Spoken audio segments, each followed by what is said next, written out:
talking points from opening Premier League weekend as Liverpool and Manchester City impress.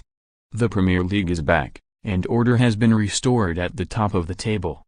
All of last season's top 5 opened up their campaign with victories, but it was reigning champions Manchester City and ever-improving Liverpool who stole the headlines. City were as comfortable as ever as they strolled to a 2-0 win over Arsenal, while Liverpool thumped a new-look West Ham 4-0 at Anfield. Chelsea set their stall out for the season with a routine win over Huddersfield, while Manchester United and Tottenham both secured 2-1 wins, against Leicester and Newcastle respectively. Elsewhere on the opening weekend of the season, Bournemouth, Watford and Crystal Palace were victorious, while the Wolves Everton and Southampton Burnley games ended level. Here are 10 talking points from the Premier League weekend. Like it or not, VAR is likely to be in English football sooner rather than later. Sadio Mane appeared 2 yards offside when he scored Liverpool's second against West Ham on Sunday. That is likely to mean renewed calls for video technology, especially if similar mistakes are made by officials that could be avoided with the use of monitors. Sunday was the first chance for us to take a good look at the way Emery intends his Gunners team to play this season. And for the most part, Arsenal supporters have a lot to be excited about. Manchester City started brightly, as you'd expect from reigning champions, and took the game to the Gunners. But Emery's men stood up to the onslaught, and you could see 2 visible lines of Arsenal defenders taking City on, head-on too. The Arsenal team weren't exclusively rigid either. They attempted to play it out from the back, admittedly with mixed results to begin with.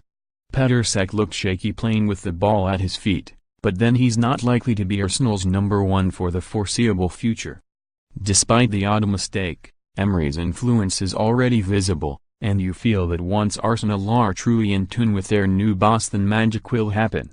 As for being exciting, the Gunners sprung into life in the second half and went for City at times. In some ways it's unfortunate they did have to face the champions on the first day of the season. You feel they could have thumped another team today. Away days at the likes of Anfield will not determine whether West Ham have a good season, but, with a new manager at the helm and a raft of new signings, more was expected from the visitors. Felipe Anderson made a bright start but faded before being replaced in the second half, while Jack Wilshere looked off the pace at the heart of midfield. With Andy Carroll injured, again, and Javier Hernandez still unable to curry favor, it was left to Marko Arnautovic to lead the line, but the Austrian cut a frustrated figure in attack is still more likely to hit the headlines for his temper than his finishing. Manuel Pellegrini will be expected to deliver a top 10 finish at the London Stadium, but with fixtures against Arsenal, Manchester United and Chelsea before the end of September, it could be an uphill battle for the Chile.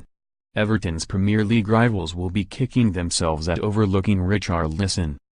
The Brazilian more than lived up to his £50 million fee with 2 sublime goals at Wolves. Surely he would fit well into a Tottenham side that failed to make a single summer signing? Harry Kane never scores in August.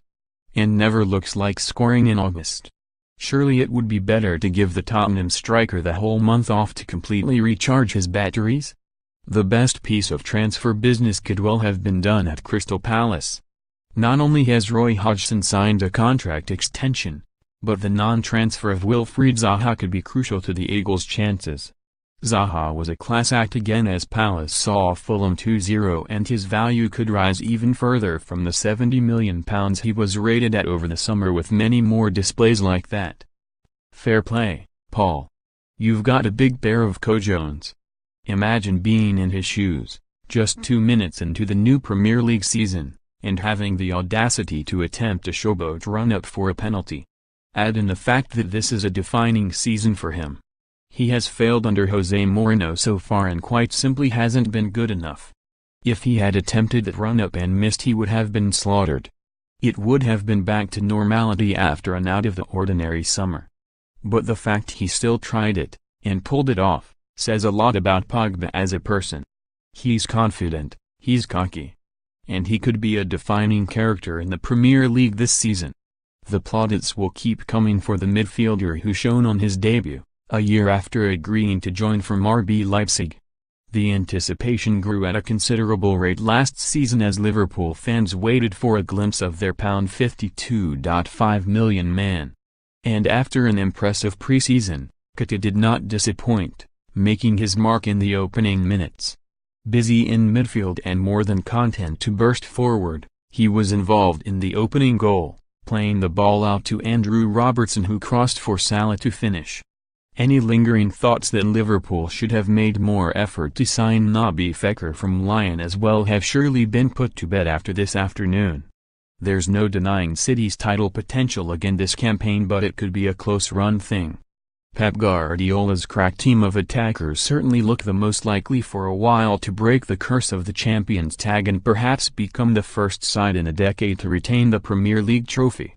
However, a slow middle period proved why it could still be a tougher task than many expect. If their clash with Arsenal turns into a metaphor for the season, we could see a stunning set of strikers slowly run out of steam as their rivals work out how to mark up, hunker down and cope with their crisp passing power. For 20 minutes, City were unstoppable, but how many sides will learn how to slam on the brakes? Cardiff look far from good enough to survive in the top flight.